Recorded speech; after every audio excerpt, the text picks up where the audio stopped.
샬롬, 거래의 기술 20번째. 1981년 초 시터들사가 그 건물의 운영을 떠맡았을 때 나는 그들에게 두 가지 주문을 했었다. 하나는 가능한 한 많은 입주자들을 위해 다른 아파트들을 찾아보라는 것이었고, 또 다른 요구는 입주자들이 입주해 있을 동안에는 필요한 모든 서비스를 중단하지 말고 계속해 주라는 것이었다. 다른 건물들처럼 악하게 굴면 건물 하나쯤 비우게 하는 일은 시군 중 먹기였다. 악덕 건물주들은 어떤 건물을 매입하고 그 건물 내 입주자들을 대거시키고자 할 경우 대개 가명, 회사 이름을 빌려 건물을 구입한다. 그런 다음 폭력배들을 고용하여 쇠망치로 건물의 보일러나 계단 등을 때려 부수거나 때로는 수도 파이프를 터뜨려 건물을 물바다로 만든다. 가끔은 거리에 불량배, 장력, 강도 따위들을 몽땅 실어다 건물에 입주시킨 다음 기존 입주자들을 공포에 떨게 하는 수법도 쓴다. 나는 그런 협박에 의해 이를 처리하지는 않는다. 왜냐하면 그와 같은 일이 도덕적으로 부당해서가 아니라 실질적으로 문제 해결에 아무 도움이 되지 않기 때문이다. 나는 언제나 내 이름으로 건물을 매입했고 또한 내 명성을 더럽히고 싶은 생각은 추호도 없었다. 센트럴파크 사우스 100번가 입주자들은 계속해서 충분한 난방과 온수를 공급받았다. 다만 사소하더라도 빌딩 내의 몇 가지 규칙 위반에 대해서는 나 스스로가 맞설 작정이었다. 그 당시 그런 정도의 규칙 위반은 뉴욕 시내 동부 지역에서는 거의 보편적인 것이기는 했지만 하여튼 나는 입주자들에게 내게 저항할 수 있는 약간의 근거를 제공해 준다는 셈이 되었다. 나는 센트럴 파크 사우스 빌딩을 파크 에베뉴 거리에 있는 호화스럽고 우아한 빌딩들처럼 운영하지는 않았다. 왜냐하면 집세로 얻어지는 수입으론 도저히 비용을 충당할 수 없어 그와 같은 호화로운 치장을 할 수가 없었기 때문이다. 물론 그 정도의 낮은 임대료를 내고 있는 입주자들도 그런 호사를 바랄 처지는 못 되었다. 예를 들면 우리가 빌딩을 인수했을 때 빌딩 로브에 공중전화가 있었는데 요금을 지불해야 하는 것이 아니고 자유로이 쓸 수 있게끔 되어 있었다. 물론 그 전화는 비상시에만 사용하게 되어 있었지만 후에 알고 보니 입주자들 중 일부가 그 전화로 그 스타트나 장크트, 모리츠 등의 먼 지역에 있는 친구들에게 안부 전화를 종종 하곤 했다. 빌딩 정문의 수의들이 입고 있던 화려한 유니폼도 회수했다. 그것은 순전히 유니폼 세탁비를 절약하기 위해서였다. 또한 수의들이 입주자들의 짐을 들어주려고 길거리까지 뛰어나가는 것도 건물 경비가 더 중요하다고 하여 금지했다. 복도에 켜놓은 밝은 전구들도 모두 전력 소비가 낮은 것으로 바꿔버렸다. 건물 운영 비용을 생각하는 물주라면 누구나 전력 요금을 전략하고자 그렇게 했을 것이다. 그런 조치만으로 연간 몇천 달러를 절약할 수가 있었다. 그러나 우리는 빌딩을 더 경제적으로 운영하려는 우리의 노력이 그들의 대거를 강요하는 수단으로 악용되고 있다고 입주자들이 주장하고 나설 줄은 예측하지 못했다. 어떤 점에서 보면 충분히 그럴 가능성이 있었다. 빌딩 내 부유층에게는 그러한 일련의 조치가 단 30분조차 견디기 힘든 상황이었음이 분명했다. 정말 돈푼깨나 있는 사람들은 조그마한 불편이라도 참아내지 못한다는 사실을 새삼 그때 느꼈다. 입주자들은 우리의 이주 권고를 협박이라고 우겨댈 수 있는 방도를 열심히 연구하고 있었다. 그들은 우리가 자신들을 부당하게 내쫓기 위해 끈질기고 심한 압력을 가하고 있다고 주장했다. 사실 우리는 입주자들을 개별적으로 접촉하여 이주를 권유하고 또 도움을 주겠다고 설득했다. 그러나 우리의 권유는 대체로 거절당했다. 왜냐하면 입주자들끼리 우리의 어떠한 제의도 거절하기로 약속이 되어 있었기 때문이었다. 일부 입주자들은 그들이 입주자회에서 우리의 제의를 받아들여서는 안 된다고 경고까지 받았다고 실토했다. 생각해보면 그때 우리가 같은 입주자들이라도 환경이 나쁜 아파트에서 살고 있던 사람들에게는 좀 더 나은 유인책을 제공했더라면 하는 아쉬움이 있다. 하여튼 그들이 우리의 조치를 협박이라고 우겨댔던 것은 참으로 영리한 수법임을 인정할 수밖에 없었다. 알다시피 뉴욕에서 협박이라는 말은 매우 주의를 집중시키는 호소력 있는 어휘였다. 그 말은 곧장 사악한 건물주와 반대로 그런 건물주에게 피해를 입고 있는 가엾은 임차인들을 연상시키기에 충분했다. 입주자들이 선임 변호사가 대부분 임차인의 입장에 있는 배심원들에게 입주자를 협박하는 부도덕적인 건물주의 모습을 심어주고 그들의 정의감을 불러일으키는 것만 하면 일으키기만 하면 우리의 건축 신축 계획은 숲으로 돌아갈 수밖에 없었다. 그렇다면 센트럴파크 사우스 100번가의 입주자들은 입주할 필요가 전혀 없어지는 셈이었다. 그러는 동안에 언론까지 부추겨서 나에 대한 부정적인 이미지가 퍼져나가게 한다면 문제는 더욱 명료해진다.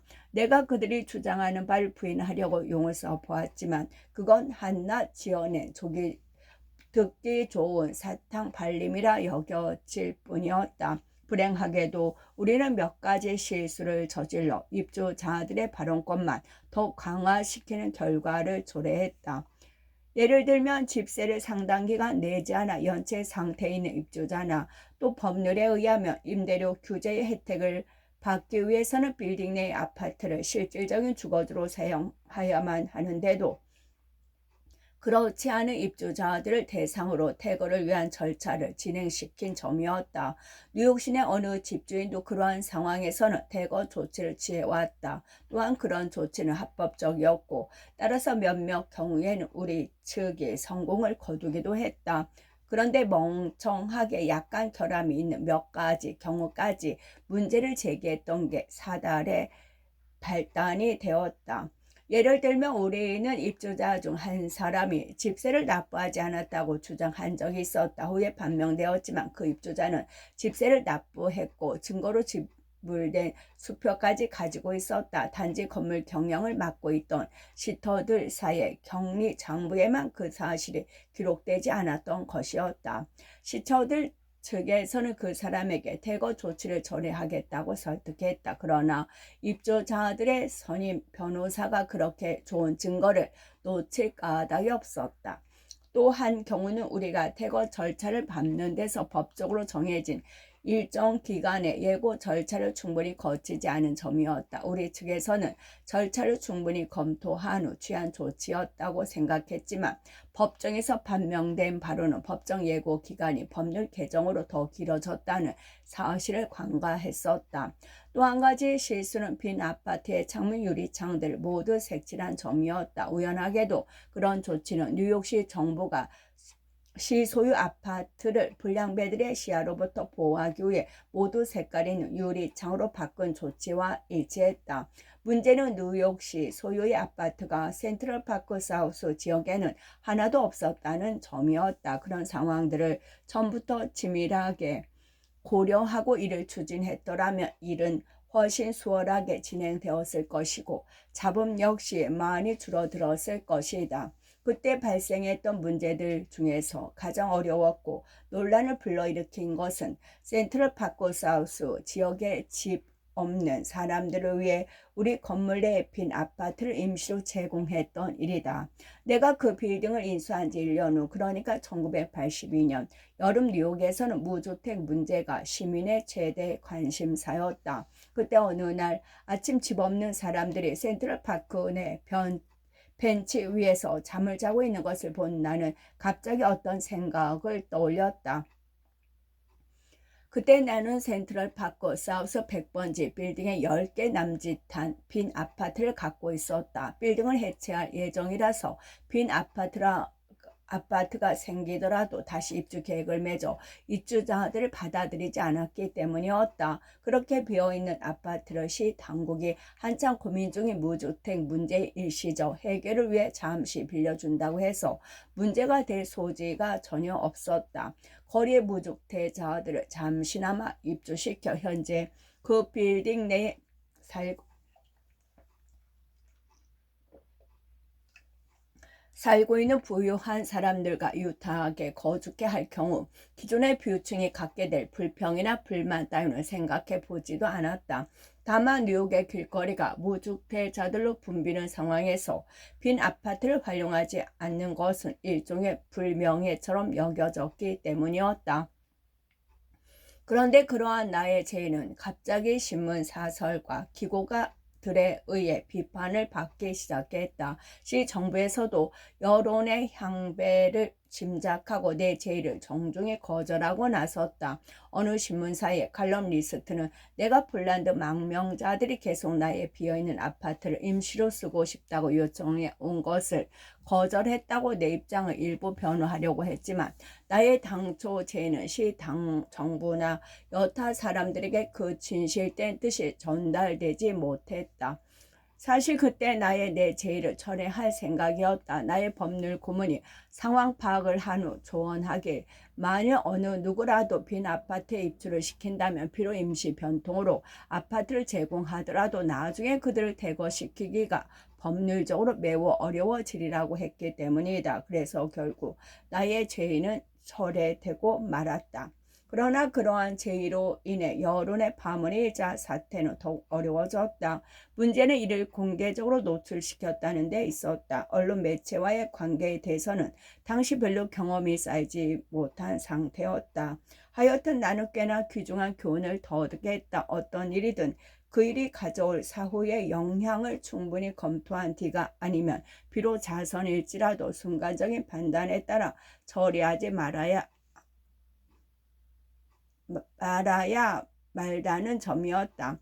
1984년 초 입주자들은 시 정부에 우리가 대거를 강요하기 위해 위협적인 방법을 동원하고 있다고 정식으로 고발장을 제출했다. 사실 그들이 말하는 것들은 모두 사소한 사항들이었지만 나는 그들의 불만 사항들을 하나도 빠뜨리지 말고 철저히 파악하라고 지시했다.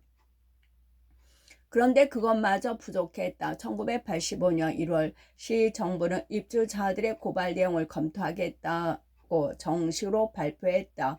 우리 측에서 볼 때는 우리가 약간의 실책을 범하기는 했지만 그렇게까지 문제가 확대될 줄은 몰랐다. 내가 보기에는 입주자들의 대응 전략이 워낙 기민했다. 그들도 우리가 진정으로 그들을 위협하고 있다고는 생각하지 않았다.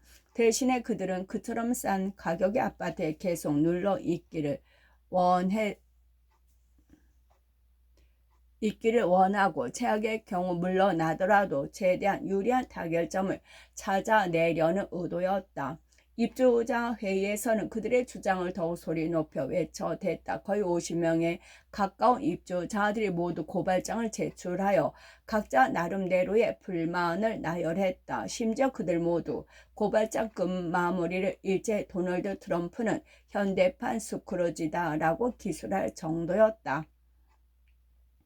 나의 고문 변호사가 조사한 바에 따르면 그때 몇 가지 흥미로운 사실을 발견해낼 수 있었다. 고발인들 중 몇몇 부유층들은 사실 같은 내용의 불만들을 30년 전부터 주기적으로 토로해 왔고 그때마다 어김없이 임대료를 더 인하해야 한다고 주장하는 것을 빼놓지 않았던 것이다. 센트럴파크 사우스 100번지 입주자들은 모두가 적은 돈을 들이면서 최고의 생활을 영위하는 데 일가견이 있는 사람들이었다. 그러나 입주자들은 나를 잘 모르고 있었다. 나는 여론의 비난 따위가 두려워 계획을 중단하거나 돈 몇 푼을 쓰는데 인색한 그런 사람이 아니었다. 특히 상대방의 공격이 부당하다고 느낄 때는 더욱 그러했다. 그들과 맞서 싸움을 계속한다면 변호사 비용이 엄청나게 들어갈 것이고 또한 내 계획은 한 번쯤 재고할 수도 있을 터였다. 그러나 나는 결국 그들의 부당한 주장에 쉽게 굴복할 수 없었다. 몇 가지 내게 유리한 일들이 나타나기 시작했다. 가장 중요한 것은 뉴욕의 부동산 가격이었다. 부동산 시세는 1974년 이후 매년 지속적으로 오르고 있었다. 그러던 것이 내가 센트럴 파크 사우스 지역의 빌딩 2개를 매입한 1981년 초부터 부동산 가격 상승세가 주춤했다. 그리고 그 2년 동안 사실 계획대로라면 나의 새로운 빌딩에 거의 완공되어 쓸 기간 동안 부동산 가격은 점차 하락세를 보이기 시작한 것이다. 많은 사람들이 부동산 붐은 이제 끝났다고 생각했다. 그러나 1984년부터 부동산 경기는 다시 일어나기 시작했다.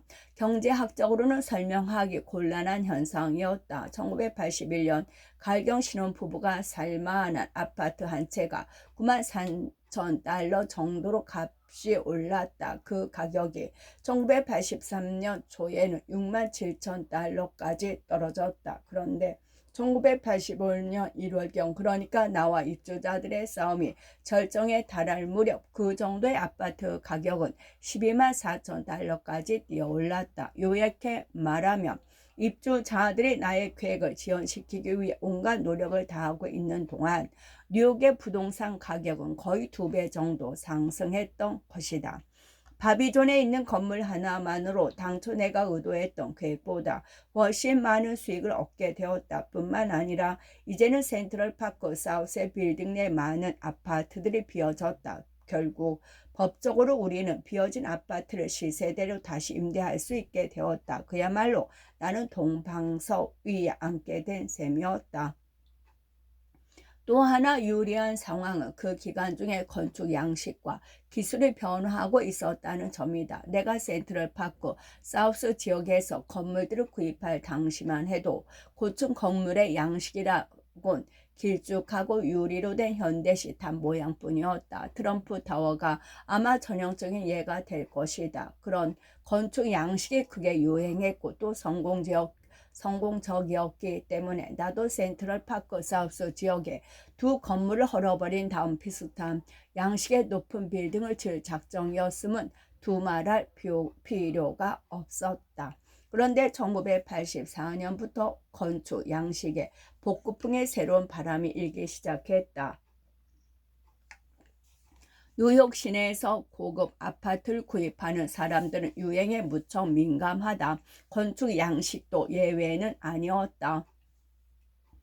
나는 실질적인 것을 추구하는 사람이다. 사람들의 기호가 복고풍을 선호해 가고 있다면 당연히 그들의 기호에 맞는 상품을 공급할 수밖에 없다. 지어놓고 팔리지 않는 건물 따위에는 관심도 없었다. 1985년 초 나는 바비존 플라자 지역에 신축할 건물의 설계를 건축가에게 의뢰했는데 물론 나의 주문은 예스럽고 고전적인 풍취를 풍기며 옆에 센트럴파크 사우스에 있는 건물과 조화를 이룰 수 있게 해달라는 것이었다. 사실 내가 그러한 새로운 건축 양식을 전적으로 선호했던 것은 아니었다. 나는 건축 양식에서 후기 현대파와 같은 즉 현대식 디자인의 고전파적인 요소를 가미한 양식을 그리 탐탁지 않게 생각했었다. 내게는 그러한 조화가 마치 현대와 고전 중 나쁜 요소만을 섞어 놓은 듯이 보였기 때문이다. 또한 건축 자재나 건축 기술 역시 1류급은 되지 못했다. 왜냐하면 대부분의 시공업자들이 필요한 값을 치르려 하지 않았기 때문이다. 그리고 고전적 요소가 날씬하고 시원스러운 현대식 건축 양식과 조화를 이루기란 무척 어려운 일이었다. 내가 의뢰했던 건축가가 바비존 지역에 지을 빌딩의 도안을 들고 왔을 때 그것은 첫눈에 마음을 끌지 못했다. 새로운 빌딩은 현재 그 자리에 있는 옛 건물과 비교해 볼 때 우선 훨씬 규모가 작아 보였다. 도대체 이게 웬일이오? 하고 내가 그에게 물었다. 면적상의 제약 때문입니다. 그는 설명하기 시작했다. 원래 바비존에 건축될 때는 그 지역의 건축 면적에 아무런 제약이 없었습니다. 그러나 이제는 건평에 새로운 규제가 있기 때문에 지금보다 더 큰 건물을 짓기는 곤란합니다. 그렇다면 현재 건물의 외벽, 골조와 현관 등은 그대로 놔두고 건물 내부만 모조리 새롭게 다시 개축한다면 아무런 문제가 없다는 말인가요? 그게 아니고 기존 건물을 완전히 쓸어버리고 새로 지으려면 별 수 없이 더 작은 건물을 지어야 한다는 얘기인가요? 내가 다시 물었다. 트럼프씨 정확히 보셨습니다. 그가 대답했다. 그렇다면 지금 있는 빌딩을 구태여 무너뜨리고 지금보다 거의 반밖에 되지 않는 새 건물을 지을 필요가 있겠소? 그렇게 많은 비용을 투자할 가치가 있겠소? 새로 짓는 데짜 지금의 건물이랑 모습도 크게 달라질 것 같지 않은데 내가 말했다. 그건 간단한 일입니다. 그가 다시 말했다. 지금 바비존 건물의 창문들은 너무 작아서 도저히 고급 주거용 빌딩에 맞지 않은 상태이기 때문입니다. 해결책은 명백했다. 현재 건물을 그대로 놔두고 빌딩 출입구와 모든 창문들을 더 크게 만들어 개조하는 것으로 결말이 났다. 우연하게도 나의 건축 양식에 대한 기호 또한 점차 바뀌기 시작했다. 고풍스러운 건물의 장식이라든지 그 우아함 등에 대해 관심을 갖기 시작한 것이다. 그런 변화의 결과에 따라 센트럴파크 사우스 지역에 있는 내 두 건물도 조금은 변하게 되었다. 그리고 두 건물은 센트럴파크 사우스 지역의 고층 빌딩군의 일부를 형성하게 되었다. 바비존을 쓰러뜨리고 그 자리에 새로운 건물을 짓는 데 드는 비용을 우리는 당초 2억 5천만 달러로 계산했었다. 그런데 건물 외벽과 골조를 그대로 놔두고 내부를 개축하고 창문의 크기를 더 크게 하는 데 드는 비용은 1억 달러 정도로 충분했다. 그리고 거대한 석재 왕관을 꼭대기에 쓰고 있는 바비존의 모습을 그대로 존속시키는데 드는 비용이란 고작 1,000달러에 불과했다. 그렇게 적은 비용을 들이고서도 개축된 건물 모습은 훨씬 돋보였다. 무조건 새로 짓는다고 해서 꼭 좋은 것이거나 효율적인 투자는 아니라는 것을 명심할 필요가 있었다. 뿐만 아니라 건축 디자인이 훨씬 더 훌륭했다. 마지막으로 내게 유리했던 상황의 변화는 나의 모든 거래는 완전히 호전시켜 놓았다. 나는 수년 동안 센트럴파크 사우스 100번지 바로 건너편에 있는 세인트 모리츠 호텔을 매입하려고 온갖 노력을 다했다. 건물주는 헨리 햄슬리와 로렌스 와인이었는데 그들은 모두 아주 훌륭한 부동산 업자들이었다. 문제는 언제나 가격 조건에서 비롯되었다. 그들은 그 호텔의 구입비로 엄청난 돈을 요구했으며 그것은 아무리 생각해도 정상 시세와는 상당히 거리가 있는 가격이었다. 몇 차례 다른 업매자들과 거래 상담이 오고 가는가 싶었다. 그들은 거의 재고 가격으로 거래를 성사시키는 듯해 보였다. 그러나 내가 종종 보아왔듯이 가격에서 끝내 타협을 이루지 못하고 계약을 성사시키지 못했다. 이런 과정을 몇 차례나 지켜본 후 나는 해리 햄슬리에게 전화를 걸었다. 세인트 모리츠 호텔을 사고 싶습니다. 아시다시피 나는 거래에서는 정확한 사람입니다. 하지만 당신이 생각하고 있는 가격을 지불하고 싶지는 않습니다. 라고 말했다. 그러자 그가 응답했다. 그런데 당신이 제의하는 가격은 너무 낮습니다. 그로부터 상담이 오고 갔다. 몇 차례 밀고 당기는 끝에 우리는 결국 내가 그 호텔의 수입을 기초로 작성해 본 적정 가격 수준에서 거래를 성사시킬 수 있었다. 그러나 내게는 숨겨진 깊은 뜻이 있었다. 방이 1,400개 되는 바비존 플라자는 길거리에 바로 면에 있었다. 어느 누구에게도 이야기하지 않았지만 나는 세인트 모리츠 호텔을 매입하기만 하면 그 즉시 바비존을 헐기 시작할 작정이었다. 그것은 아주 간단한 논리였다. 바비존 호텔의 문을 닫게 되면 그 호텔의 매니저인 찰스 브라운 펠트를 비롯하여 유능한 호텔 직원들 모두 세인트 모리츠로 옮겨다 놓는다. 그리고 나면 바비존에 투숙해 있던 고객들 대부분은 별 수 없이 그 뒤를 쫓아 세인트 모리츠로 옮길 수밖에 없었다. 왜냐하면 세인트 모리츠야말로 센트럴파크 사우스 지역에서는 유일한 중류급 호텔이 되기 때문이었다. 바비존을 닫으면 일부 고객을 잃은 대신 대부분은 그대로 세인트 모리츠에 흡수할 수 있게 되는 셈이었다. 내 계산으로는 세인트 모리츠의 순수입이 하룻밤 새에 최소한 25% 오를 것으로 예상됐다. 은행들도 쉽사리 내 계획에 동의했다. 빌딩 매입에 필요한 자금을 구하러 나서자마자 나는 필요한 액수보다 600만 달러가 더 많은 대출을 즉시 받을 수 있었다. 결론적으로 나는 세인트 모리츠를 내 돈 한 푼 들이지 않고서 구입했고 가외로 600만 달러를 더 내 구자에 채워 넣을 수가 있었다. 모든 일 거의 마무리될 무렵 해리 해리스는 신문들을 통해 일의 전무를 알고 내가 얼마만큼의 이득을 얻었는가를 짐작했다. 그러나 그가 크게 놀라지 않았다. 해리와 레리에게도 그 거래는 큰 이익을 주었다. 왜냐하면 그들도 예전에 그 건물을 거의 자기 돈 들이지 않고 구입했었기 때문이다. 나는 1985년 9월 세인트 모리츠를 인수받았고 그 즉시 바비존의 문을 닫았다. 그의 한 해 동안 세인트 모리츠의 수입은 내가 당초 예상했던 것보다 훨씬 더 많은 31% 증가를 보였다. 실제로 우리는 경영을 더욱 효율적으로 했기 때문에 순이익은 거의 4배에 달했다. 이제 남은 일이란 센트럴 파크 사우스 100번지에서 발생한 나에 대한 협박 고발건이었다. 나는 그 건물을 비우고 무너뜨릴 당초 계획을 더 이상 진척시키지 않았기 때문에 협박이라는 고발건은 나의 모든 계획에 큰 영향을 주지 않았다. 그러나 그때까지 나의 고문 변호사들은 어쨌든 불편한 상태를 해소하기 위해서라도 적절한 타결책을 모색해 볼 것을 권유했었다. 특히 그들은 나에게 건물을 아예 입주자들에게 $10,000 정도로 팔아버리고 그 대신 그들의 고수를 취하는 조건을 제시해 보라고 했다. 표면상으로는 그러한 거래는 나에게 나쁜 것은 아니었다. 내가 당초 그 건물을 구입한 가격과 비교하면 센트럴 파크 사우스를 $10,000에 팔아 넘길 경우 꽤 많은 이익을 남길 수 있었다. 그러나 결국 나는 그들의 제의를 거절했다. 왜냐하면 부당한 고수를 통해 그 건물을 시세보다 싸게 사려는 입주자들의 의도를 받아들일 수 없었기 때문이다.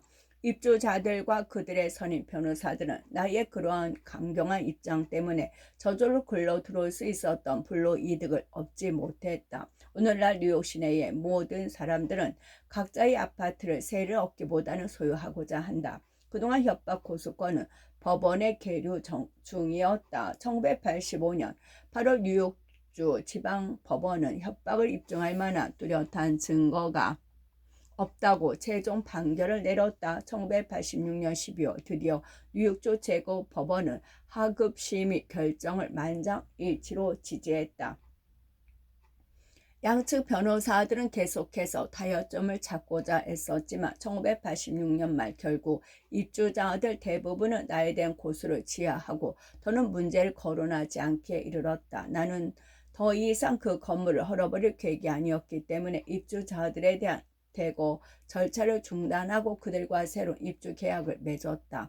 입주 계약에 참여한 사람들 에게는 그로부터 3개월간의 집세를 면제해 주었고 그 대신 그들 중 그때까지 집세가 밀린 사람들은 일부는 1년 이상 집세를 내지 않는 사람도 있었다. 사람들은 일시에 모두 완납하기로 약정했다. 밀린 집세를 받은 수입만 $150,000는 되었다. 주 정부 법원에서 나의 고소권이 해결되었음에도 불구하고 그때까지 뉴욕시에서는 나에 대한 고소권을 계속 다루어 보려는 진념을 보이고 있었다. 입주자들의 대표였던 존 무어조차 그 사실에 놀라움을 표했다. 시 정부의 그러한 행동에 대해 그는 그 일은 이미 경주를 마치고 마국간에 돌아온 경마에게 책지질을 하는 격입니다. 라고 신문 기자에게 말했다. 실제로 가장 손해를 많이 입은 사람들은 납세자들이었다.